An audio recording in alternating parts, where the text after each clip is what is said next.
as a turning point, not for Bill Clinton, but for the Democratic Party and for America. Bill Clinton makes a clean sweep of 4 states in tonight's primaries. And Libya asked for international help in finding a missing plane carrying PLO leader Yasser Arafat. Good evening, everyone. I'm Tim Singer. And I'm Jerry Hill. Jerry Brown gave Bill Clinton a run for his money in New York and Wisconsin. Just 2 of the 4 states holding primaries tonight, but the votes show that Brown's best just wasn't good enough. With most of the votes counted, Brown finished not second, but third in New York, the state with the most delegates at stake tonight. Brown finished behind Paul Tsongas, who's not even in the race, but whose name was still on the ballot tonight. The result was the same in Kansas as well, the state with the least delegates at stake tonight. Brown fared better in Wisconsin with a second-place win. Tsongas was also on the ballot there. And Brown's best showing, well, that was in Minnesota, where he placed a strong second to Clinton. All in all, a disappointing night for Jerry Brown, who had hoped to derail the Bill Clinton Express tonight. But Brown says he is not giving up. He will now move to Illinois to stand with striking Caterpillar workers. And tonight's results may prompt a former candidate to get back into the race. Paul Tsongas has scheduled a news conference for tomorrow. He won't say what for, but it's widely speculated he may re-enter the race based on his second-place finish in New York and Kansas tonight. Presumably, Tsongas will have more financial support lined up this time. He quit last month because he ran out of money. Here in Oregon, local campaigns for Jerry Brown and Bill Clinton each still predict that their candidate will eventually come home with the Democratic Party's coveted presidential nomination. Patty McGuire, Clinton's Oregon campaign manager, director that is, says after tonight it's clear to see who the Democratic nominee is. He also says it's time for Democrats to focus on defeating Bush and not each other. But local Brown supporters say it's too early to throw in the towel. Scott Spahn, state coordinator with Oregon for Brown, says Jerry Brown is the people's choice for a brokered national convention. Clinton may have won, but the numbers are close. We're getting delegates. That's what counts. Tsongas picked up delegates, and the key is to keep Clinton from going over the top before the convention, because with Jerry's People's Movement, we're going to let the Democratic Party know that Jerry's the one to pick. Both the local Brown and Clinton campaigns seem indifferent to Paul Tsongas possibly re-entering the race. Terry Scannell, the former state chairman with the Oregon Tsongas campaign, says tonight's results show Americans are not comfortable with either a Brown or Clinton candidacy. Well, life on the campaign trail is not without its pitfalls. In fact, to run for president, you have to want it real bad, as they say. Here's a look at a typical day for the Democratic candidates as they went into the New York primary. Richard Ross reports. Hey, do you know what I'm doing here? At times, it seemed like all of New York City was wondering the same thing.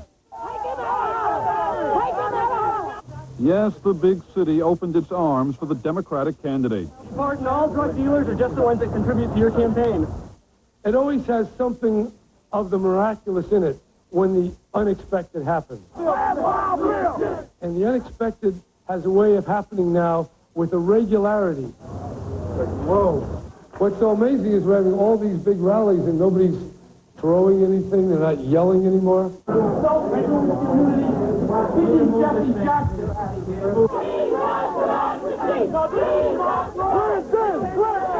Attention, please. Attention, please. This is a hospital. Excuse me. Hello. When in trouble, blame the media. You are the chaos and we are the order.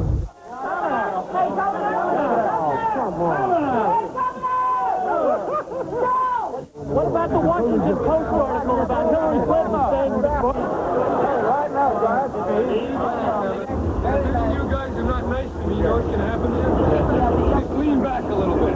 I need to take my case directly to the people.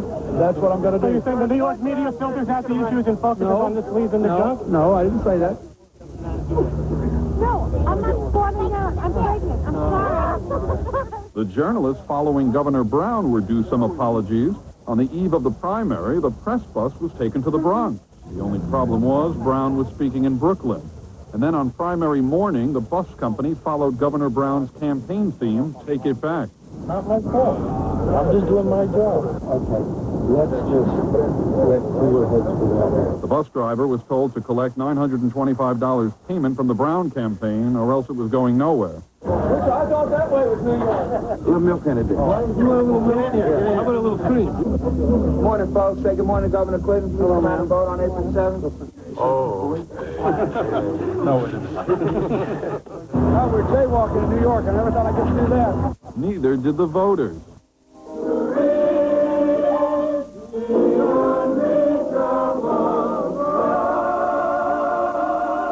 Richard Roth, CNN, New York. Our other lead story tonight comes from Libya. Libya is asking for international aid tonight and searching for a missing plane carrying PLO leader Yasser Arafat. Arafat's plane disappeared in a sandstorm about 15 minutes before it was due to land in southern Libya. Civilian aviation authorities in Libya said they tracked Arafat's plane to within 70 miles of a village when it suddenly disappeared from their screens. Libyan authorities are asking for any and all help in mounting a search in the desert for that aircraft. Later tonight, another political story, but this time, all the answers and none of the campaign rhetoric. Also coming up tonight, the fish police take to Oregon waterways in search of poachers.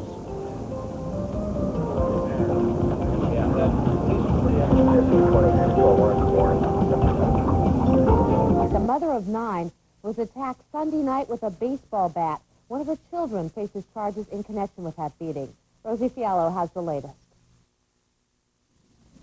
I hurt everywhere. I'm real sore. Donna Barrow may never completely recover from the beating of her life. According to Washington County Sheriff's deputies, Barrow's 16-year-old daughter, her boyfriend, and another friend planned to kill her. This Beaverton mother says her daughter watched as she was brutally attacked with a baseball bat. He started hitting me just intense as he could, as hard as he could, just over and over and over.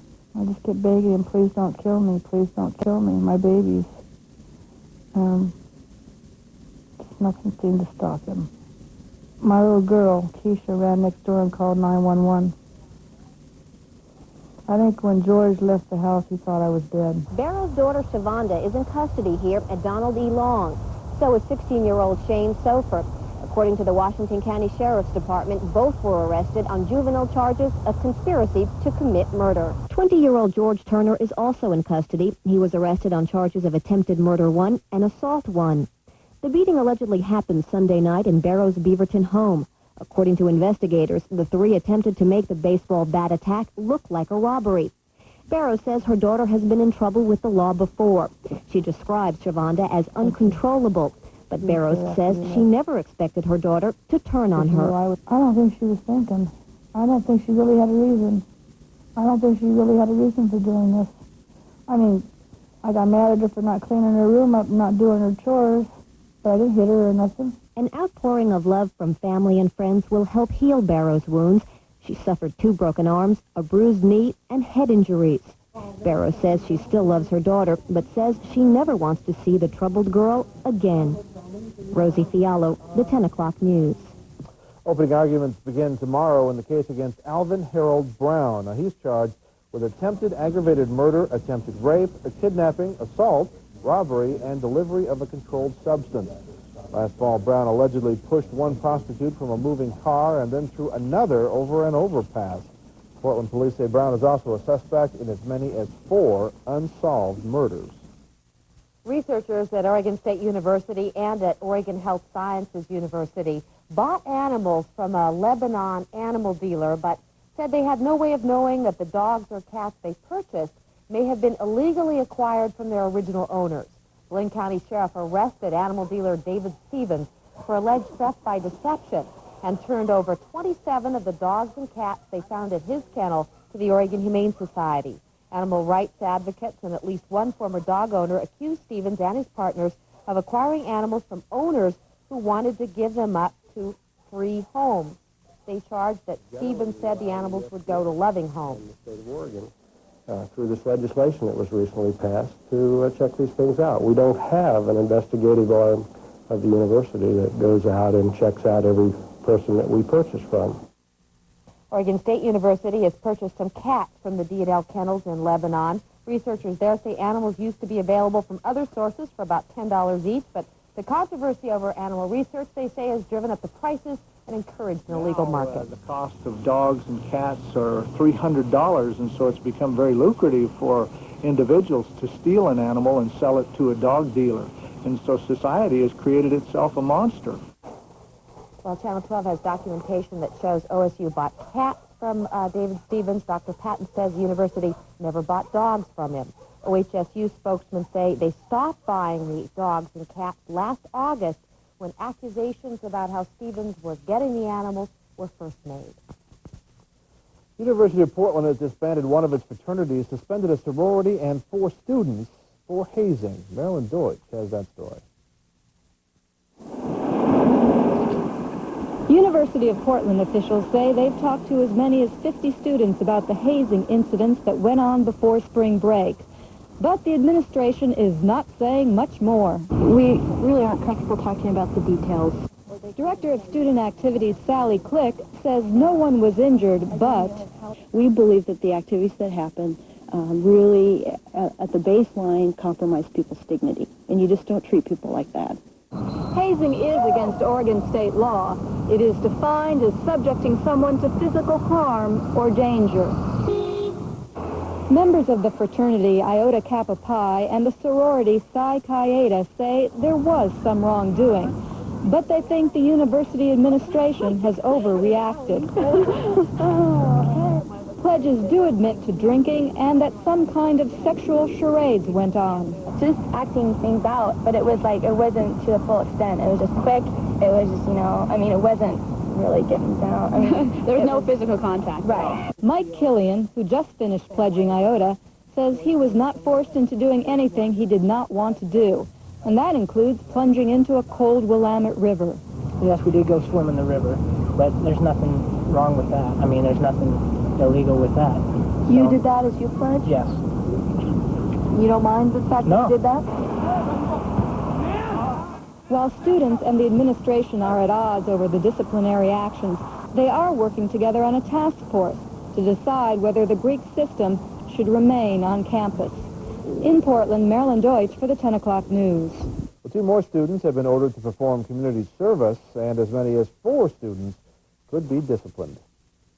The Madonna sightings are intensifying in the Rose City. The second day of shooting for the movie Body of Evidence took place in southeast Portland. Fans lined up along a cemetery wall to catch a glimpse of the Material Girl. The crew was filming a funeral scene. Security tight at the location shoots. Our camera's got a quick view of Madonna walking through the cemetery. As expected, she's dressed in black and wearing sunglasses.